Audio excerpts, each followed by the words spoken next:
The road back from Holt Creek ran straight as a fence rail through the April grass, and she had made the 6-mile walk in good time, her empty canvas sack folded over one shoulder, and her mind still turning over the price of flour. The sky was the color of pewter along the western edge, the kind of sky that meant rain before morning, and the meadowlarks were already quiet. She noticed all of this the way a person notices familiar things, without stopping, without naming them aloud. She noticed the smell before she noticed anything else. It came to her on the wind as she crested the low rise that looked down over the northeast corner of her claim. A thick, resinous scent, raw and green, undercut by something darker and damper beneath it. She stopped walking. She shaded her eyes with her hand, though the light was already going soft. The northeast corner of her land was gone under a mountain of wood, not stacked, not placed, dumped, the way a man dumps a load he wants no further part of. The slabs lay in every direction, cracked and split, some half the length of a wagon bed, and some no bigger than a man's boot. She could see the pale yellow of pine heartwood and the darker weathered faces of oak. The pile rose 5 feet at its center, maybe more, and spread 40 feet in either direction, crushing the spring grass flat beneath it. She stood at the top of the rise for a long moment. Then she walked down. She walked the full perimeter of the pile without speaking, without rushing. The mule was watching her from the fence line near the sod house, but she did not look at him. She moved along the outer edge of the wood, the way her father had taught her to move through a timber yard, slowly, with her hands out, reading rather than judging. Her father had been a carpenter in Ohio before the land fever took hold of him, and he had given her the same education he might have given a son. How to feel the direction of grain under your palm, how to press a thumbnail into end grain and know within a season how long a board had been cut, how to smell the difference between dry rot and live moisture working through a piece of wood. She pressed her hands into the pile. The wood was wet, not from rain, but from its own interior, cracked through most of it, rejected at the mill for being too damaged to cut clean or sell straight. The oak pieces especially held their damp like a closed room. When she lifted one slab, a smell rose from the broken face beneath it. Dark, loamy, alive, in a way she did not immediately have words for. She set the slab back down carefully. She did not call for help. She did not walk to the Brants' fence line to the south to ask what they knew. She did not hitch the mule to a wagon. She knelt beside the pile as the first stars appeared, and she kept reading. She rode into Holt Creek the next morning on Heck, the mule moving at his usual indifferent pace along the rutted track east of her claim. The sawmill sat at the edge of town, where the land flattened and the timber smell was heaviest, fresh-cut pine and sawdust, and the faint iron tang of blade oil. She dismounted, tied Heck to the post, and walked through the open gate without hesitation. The foreman was a broad man, with ink-stained ledgers spread across a planked table. He listened to her for approximately 40 seconds before he began shaking his head. No, his drivers had not gone onto private land. No, the mill had no record of any dump on that road. No, he would not be sending anyone to retrieve anything, because there was nothing to retrieve. He said this without anger, in the flat tone of a man who considered the matter already settled. He looked at the ledgers while he spoke. She asked him once more, clearly and without heat, to state whether he intended to take responsibility. He did not look up. She left the same way she came. The Brants came that afternoon. She had not invited them, but neighbors on the frontier learned of trouble the way water finds low ground, naturally and without much effort. The wife walked the perimeter of the pile with her arms crossed.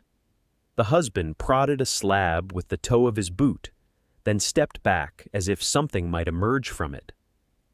They shook their heads in the synchronized rhythm of people who had already agreed on their opinion before arriving. "A useless mess," the husband said. "Rats would move in before June. The rot would spread to her garden soil if she let it sit." He had seen men haul worse, and they were right to haul it. He offered the name of a man with a wagon who worked cheap. The wife said it was an eyesore and an insult both, and that someone with proper legal standing ought to do something about it. She looked at the pile with a kind of personal offense, as though it had chosen to land on her own property. She listened to all of it. She nodded in the places where nodding was appropriate. She asked if they wanted water from the well, and they declined, and they walked back to the south fence line, still shaking their heads. That evening she sat at the small table by the single window of her sod house, where the last flat light came in low and orange across the room. She opened her journal, a cloth-covered ledger she had used for land records and planting notes, and occasional weather observations, and she began to draw. Not from memory of what the pile looked like, but from the measurements she had walked that morning before riding to town. 40 feet wide, roughly, 5 feet at the center. The oak concentrated toward the north end, where the pile had been dropped heaviest. She drew the shape of the pile as though it were a field she intended to plant. She was up before the light had fully settled, which was her habit in spring when the air still held a thread of night cold, and the ground had not yet begun to breathe its daytime heat. She pulled on her boots and her canvas work coat, left the lamp unlit, and walked out into the blue-gray quiet of early morning. The mule stirred in the lean-to, but did not demand anything.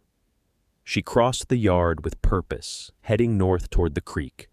The creek ran shallow in late April, its water still carrying the last of the snowmelt from somewhere distant and elevated, cold enough to make her fingers ache when she dipped them in. She walked its eastern bank slowly, the way her father had taught her to walk through a lumber yard, not looking for anything in particular, but open to what was there. He had said a good carpenter doesn't search. He waits, and the wood shows itself. She had walked this bank many times since filing her claim. She knew the soft spots where the bank gave way in wet seasons, knew where the cottonwood roots tangled down into the water, knew the 2 fallen logs that lay half in and half out of the shallows near the creek's small bend. She had noted them before as obstacles, as old wood too far gone for any practical use. This morning, she saw them differently. She stopped. The logs were dense with growth, not lichen, not moss. Mushrooms, clusters of them, broad and layered like overlapping shelves, their caps pale gray at the edges and darker toward the center, growing from the underside of the bark in heavy, ruffled fans. She crouched down to look at them closely. The wood beneath was dark, with retained moisture, softened but not punky, still holding structure. The bark had split in long seams, and from every seam, fruiting bodies pushed outward into the shade. She did not touch them immediately.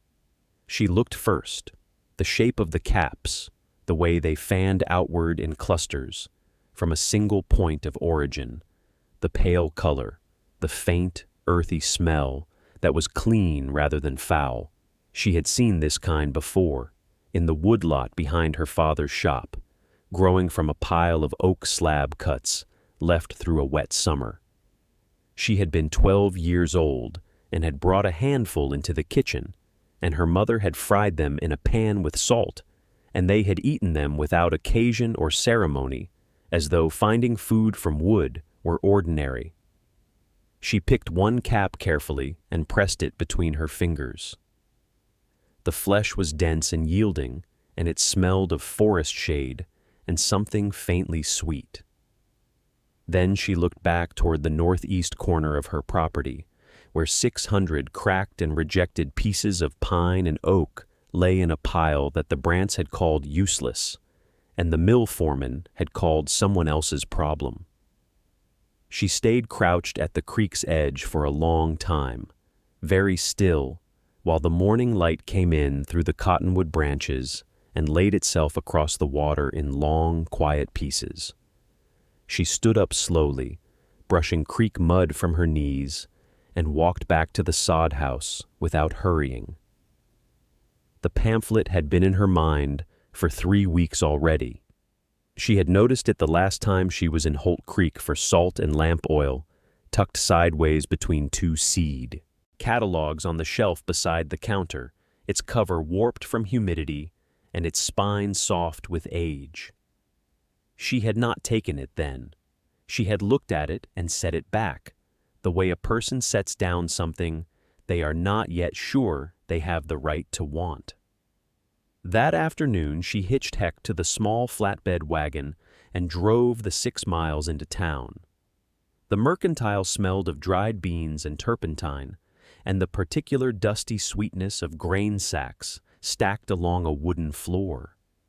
The store widow was behind the counter when she walked in, a compact woman in her 60s, with a steady gaze and hands that never seemed to be entirely still, folding cloth, making change, straightening a row of tins without appearing to look directly at what she touched. She was one of those people who managed a room quietly and entirely. She pulled the pamphlet from the shelf herself and laid it on the counter without much ceremony. The store widow glanced at it, then at her, and said nothing at first. The pamphlet was thin, 12 pages, its cover printed with the words, "Observations," on the cultivation of edible fungi for agricultural and domestic use, published by a university agricultural station in 1881. The ink had blurred in places from moisture, and the pages had the soft, slightly furry texture of paper that has been damp and dried more than once. But the text was readable, and the illustrations, small, careful drawings of log sections with caps emerging in tidy clusters, were clear enough. The store widow leaned over the counter. They read it together in the way of 2 practical women, not lingering over language, but moving steadily through it, pausing at the sections on moisture, on shade, on the importance of using wood that had already begun to soften, on the specific timing of inoculation versus fruiting. The store widow put her finger on one line and read it aloud. The wood must be neither fresh nor fully rotted, but in the middle passage. She looked up. She did not say anything. Neither did she. She bought the pamphlet for 2 cents, and 3 yards of burlap that she would use for shade cover, and a small sack of salt. At the door, the store widow spoke. She said that if she ever grew something worth selling, she should come back before going anywhere else. It was not a promise in any formal sense. It was the kind of agreement that 2 women on the frontier sometimes make, practical, unrecorded, and entirely reliable. She tucked the pamphlet inside her coat, out of the wind, and drove Heck back west through the late afternoon light, the prairie opening around her like a question she was beginning to know how to answer. She was back before the light had fully left the sky, and she did not go inside right away. She stood at the edge of the pile with the pamphlet still tucked against her chest and looked at what she had, the way her father had taught her to look at a stack of timber, before he ever touched it, slowly, without deciding anything yet. In the morning, she started sorting. It was not dramatic work. It was the kind of work that asks everything of you precisely because it asks nothing exciting. Just attention, repeated hour after hour, until the attention becomes its own kind of discipline. She moved through the pile chunk by chunk, lifting, pressing her thumb into the grain, reading what the wood had to say about itself. Fresh-cut pine, still pale and hard, she stacked to the far east edge, where it could dry further or be used for firewood in the cold months ahead. Oak slabs that had already gone punky and dark with moisture, the ones that gave slightly under pressure like bread that had risen too long. Those she set apart, in a long, low row on the north side of the pile where the shade came first and stayed latest. The middle passage wood, neither green nor gone, she arranged in a second row beside them, noting in her journal each evening what she had moved and why. The journal was an ordinary thing, a cloth-covered ledger she had brought from home, with half its pages already used for farm accounts. She wrote in the back of it, working forward, not in the language of poetry or feeling, but in the language of record. 12 oak slabs, heavy moisture, bark peeling at edges, set north row/6 pine slabs, 2 dry east stack/burlap shade cover raised on 4 fence posts, north side tied with cord. Her handwriting was plain and steady. She had learned early that the things you do not write down have a way of becoming the things you forget at the worst possible moment. By the second week of May, she had built the shade structure. 4 salvaged fence posts, driven into the ground at the north edge of the pile. The burlap stretched between them in 2 overlapping lengths and weighted at the corners with stones from the creek. It was not beautiful. It held the shadow the way a good hat holds shadow, simply without argument. Under it, the dampest oak slabs darkened further. She could smell the change on cool mornings, something alive and faintly mineral rising from the grain. She knew that smell. She had crouched beside the creek logs weeks ago and smelled the same thing. And now she understood what it meant. The wood was becoming what the spores required. She harvested her first spore material from those creek logs carefully, using a clean cloth and a knife she had boiled in water the way the pamphlet suggested. She pressed the cloth against the underside of a spreading cluster, patient as a woman with somewhere to be, which was to say, patient as a woman who had nowhere else to go. The heat came in the first week of June without apology.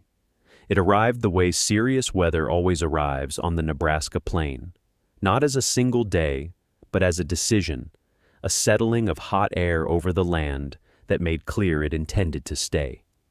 The sky went pale and stayed pale. The creek dropped 2 inches in 5 days. The grass along the fence line bleached from green to the color of old paper, and the Brandt family's corn, which had come up strong and promising in May, began to curl at the edges of its leaves, like pages held too near a lamp. She watched their field from her south fence line one morning and felt the particular sympathy of a person who has her own problems to attend to. Because the pile was drying, she noticed it first by smell, or rather by the absence of smell. The cool mineral rise she had learned to expect on mornings beneath the burlap was thinner, less certain. She pressed her palm flat against the surface of an oak slab and felt warmth where she had felt damp. The interior logs still held some moisture, shadowed as they were by the layers above, but the outer edges of the pile had turned a pale, desiccated gray that told her everything she needed to know. Spores do not wait for a woman to solve her problems at her convenience. The wood required water, and the sky was not going to provide it. She stood at the creek's edge and looked at the distance between the water and the pile. 40 yards, mostly flat, with a gentle rise at the last 10 feet before the northeast corner of the property. Not impossible, just the particular kind of work that does not end quickly. She found a pine log she had not inoculated, one of the softer slabs the pamphlet had warned against, too porous to hold structure well.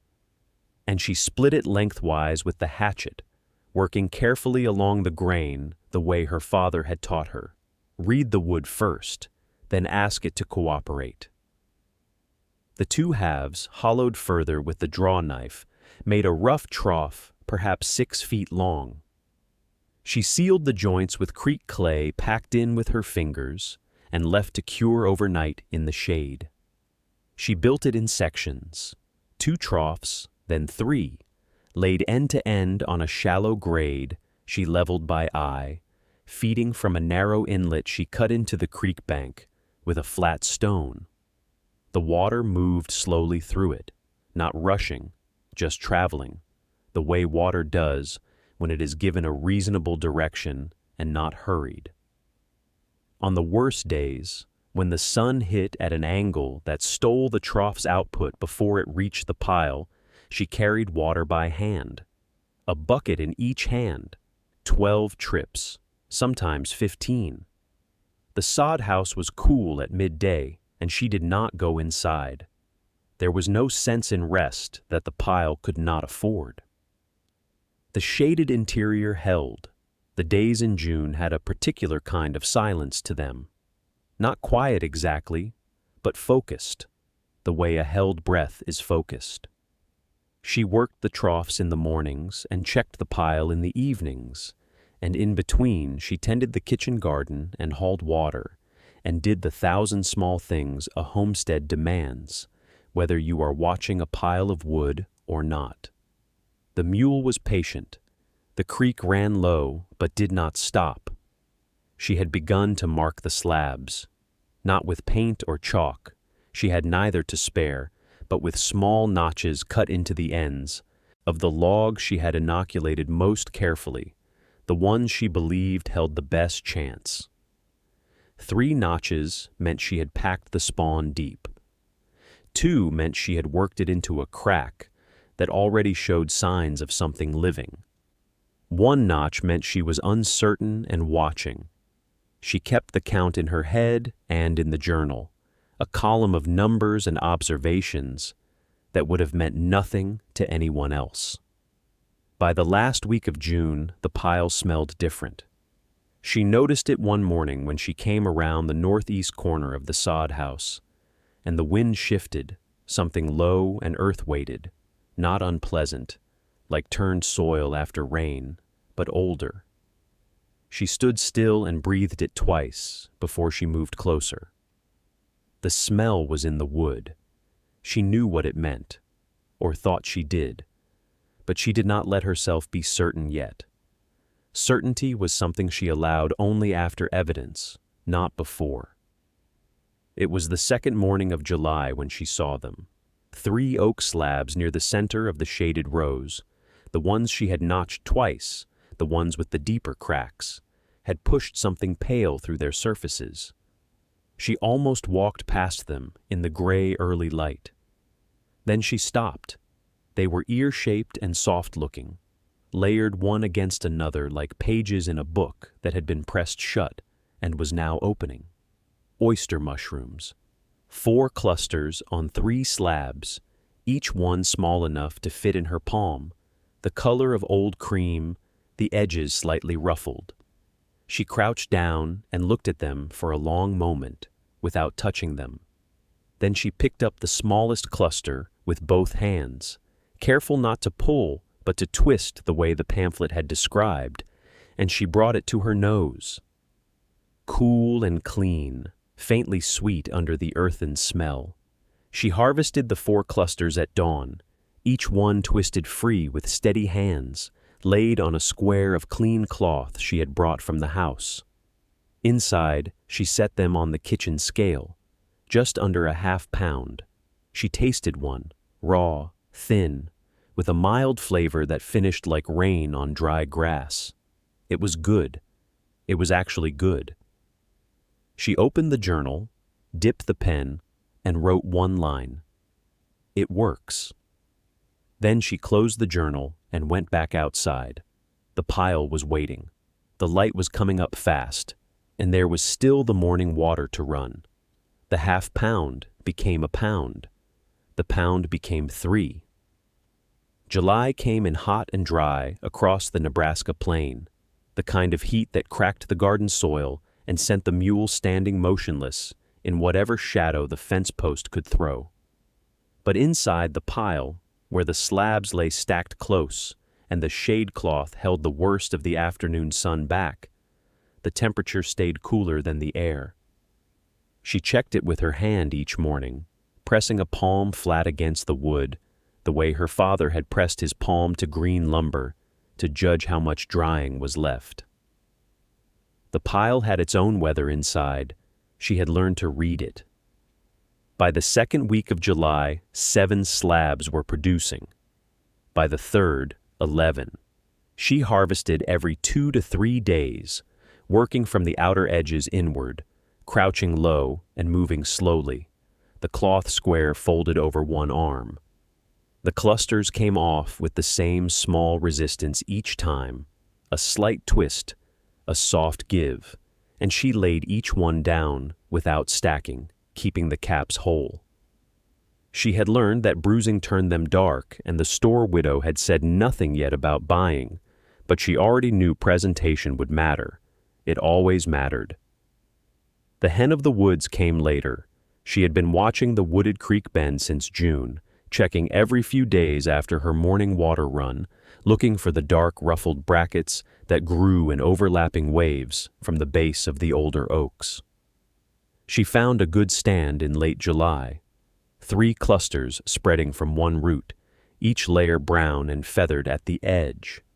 She took only the youngest growth, leaving the established fruiting body to spread further, and gathered the spore-laden undersides onto scraps of dampened bark, the way the pamphlet had described for transferring wild spore.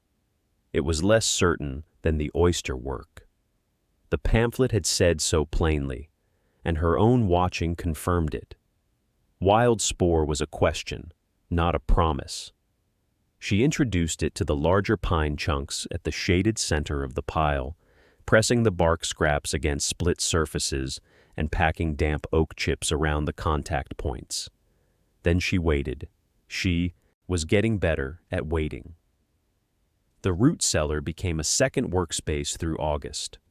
She had stretched burlap between 2 old fence stakes mounted on the cellar's earthen walls, and she laid the excess harvest out in single layers. No overlapping, enough air between each mushroom that they dried evenly. The cellar stayed cool enough to slow spoilage, but not so damp that the drying stalled. She checked them morning and evening, turning the pieces that dried unevenly, removing any that showed soft spots. The smell in the cellar changed, became deeper, more complex, a dried earth richness that was not unpleasant. She found herself staying longer than the work required. The stockpile was not large yet, but it was growing, and she had begun to think, carefully and without rushing, about what it would take to make the first approach to the store. She chose a Tuesday because the store was quietest then. She had learned that much from her supply runs. Fewer men loitering near the door, fewer eyes tracking what a woman carried in alone. The morning she loaded hex saddlebags, the air already held that late August weight, heavy with seed dust, and the particular stillness that came before the first hint of turn in the season. She packed the dried mushrooms in cloth-wrapped bundles and nestled the fresh ones in a shallow crate lined with damp burlap. The fresh oysters were pale as cream, ruffled at the edges, holding their shape the way she had learned to time the harvest. Firm enough to travel, young enough to last another day after arrival. The hen of the woods she packed separately. They were denser, more serious in appearance, and she suspected they would need more explaining. She was right about that. The store widow came out from behind her counter when she saw what Marin was carrying, and her expression did the thing faces do when they are trying to be polite while working out what they are actually looking at. Marin set a small sample on the wooden counter without being asked. 3 oyster clusters, 2 portions of the hen of the woods, and waited while the woman looked. Then she explained. Not hurriedly, she described where the mushrooms had come from, how they grew, how they dried, how long they kept. She named them by their proper names and their common ones. She mentioned the pamphlet, though she did not produce it. She spoke the way her father had spoken when he wanted someone to trust a piece of wood, plainly, with specific details, without asking to be believed. The store widow lifted one of the oyster clusters, turned it over, pressed gently with one thumb, and smelled it. She set it down. She said she would put a sample on the counter and see what the afternoon brought. What the afternoon brought was an emptied basket. By the time the light through the west window had gone amber, every mushroom Marin had brought was gone. The store widow counted coins onto the counter with a kind of brisk satisfaction, the satisfaction of a woman who had been right about something she had not yet fully committed to believing. The news moved faster than Marin expected. She was barely 2 days back on her claim when a boy arrived on a short-legged gray horse, carrying a folded piece of paper with a request written in a cook's cramped hand. The railroad camp, 12 miles north, as much as she could deliver before the first frost. She read the note twice, standing in the yard with Heck watching her from the fence line, tail switching at the late flies. The pile on the northeast corner was still producing. She had more inoculated logs coming into season. She had time yet before the cold arrived, but not a great deal of it. She folded the cook's note and tucked it into her apron pocket and stood there another moment in the yard, working through what she had and what she would need. The pile was still enormous. 600 chunks had become, in her mind, not a burden, but a kind of slow-spending account, one she had been drawing on carefully all season. There were logs yet to fruit, wood still holding its moisture in the lower layers, where the shade was deepest, and the temperature stayed even through the warm afternoons. She could meet the railroad camp's request. She believed she could. What she had not expected, in any of her careful planning, was the knock at her door 3 mornings later. The Brants came on foot, which told her something. A man does not walk a quarter-mile across prairie in good boots if he has the luxury of riding. They were a couple somewhere in their 40s, both weathered in the particular way of people who had given a piece of themselves to soil that did not always give back. The woman carried a tin of preserves she set on the doorstep without ceremony. The man held his hat in both hands. Their corn had come in thin. It was not a confession easily made, and she received it without any expression that would make it harder to say. She asked them to follow her to the northeast corner. She walked them through the entire yard, the way her father had once walked her through a timber lot. Not as a lecture, but as a conversation with the materials themselves. She showed them how the shade cloth worked, how the moisture held in the lower wood, how to read the pinning on a log, the way you might read the first green on a branch in late winter. Small, easy to miss, significant if you knew what you were looking at. She showed them the difference between a log coming into its first fruit and one that had given what it had. She did not simplify it, but she did not perform it either. She just told them what she knew. The woman asked most of the questions, good ones, practical ones, the kind that came from someone already thinking about space and labor and what the season had left them. When they had walked the full length of the yard, Marin went back to the pile, still deep, still damp in its center layers, and selected a dozen inoculated chunks, pieces she had worked in late July, pieces that were just beginning to show their first signs of life. She wrapped them in burlap and tied the bundle with cord. She had already been writing the instructions in her mind as they walked. She went inside and put them on paper in plain sentences, the kind that did not require rereading. She handed the bundle and the folded paper to the woman, who took both without the awkwardness of someone unused to receiving. The foreman rode out on a Thursday, late in September, when the light came low and gold across the prairie, and the air had that particular quality it gets just before the first real cold, clean and thin, and carrying sound a long way. She heard the horse before she saw it. He was the same man who had stood at the edge of her property in May with his hat in his hands and told her the dump was not his doing, not his problem, not his concern. He looked at the yard now the same way a man looks at something that has moved without his permission. He stopped at the edge of the first row and did not come further until she nodded. He told her he had heard talk in town. He said his company would send a wagon, 2 men, take the remaining wood off her hands at no charge, no obligation. He said it like he was doing her a favor. He said it like the pile was still a pile. She did not answer right away.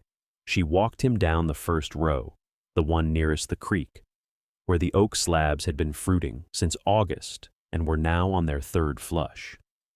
She showed him the tight clusters coming off the underside of a log she had positioned on a low stand of forked branches, work she had done herself, adjusting the angle twice before the light was right.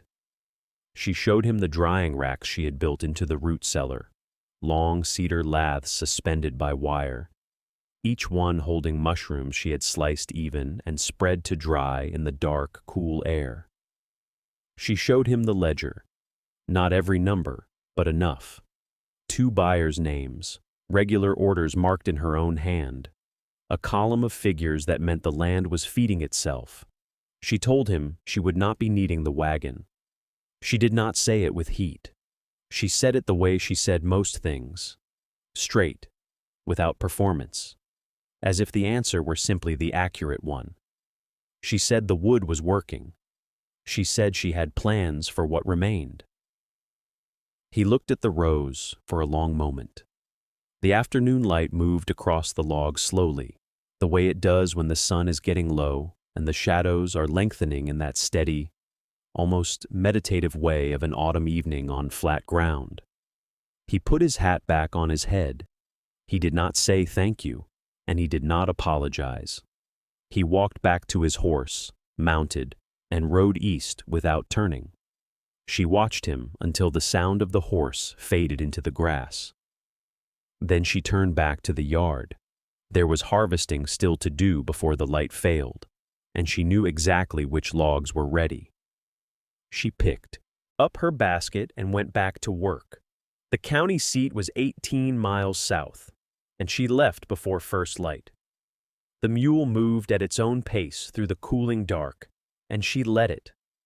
The prairie in early October had a particular smell, dried grass and turned earth, and the faint mineral edge of frost that hadn't quite arrived yet, but was making itself known in the air, the way a guest announces itself before knocking.